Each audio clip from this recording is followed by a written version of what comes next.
নমস্কার। আমার নাম সুবর্ণা সাহা। আমি ষষ্ঠ শ্রেণীতে পড়ি। আমার বিভাগ খ, অনলাইন আবৃত্তি প্রতিযোগিতায় আমি আপনাদের শোনাতে চলেছি কবি শরদিন্দু কর্মকারের লেখা কবিতা নারী। মানুষ কেন বলে মোদের নারীর নিজস্ব নাই কিছু?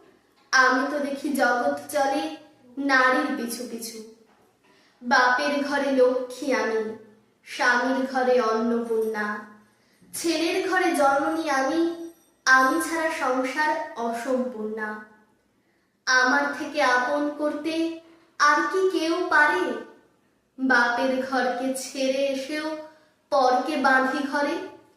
গোত্র থেকে গোত্রান্তর যদিও আমি হই, তবু যেন জননী রূপে সকল দুঃখ সই। ভারত মাতা সেও নারী, নারী জগদ্ধাত্রী। নারী হলো এই জগতের সবার জন্মদাত্রী। পুরুষতান্ত্রিক সমাজ তাই পুরুষকে বড় করে।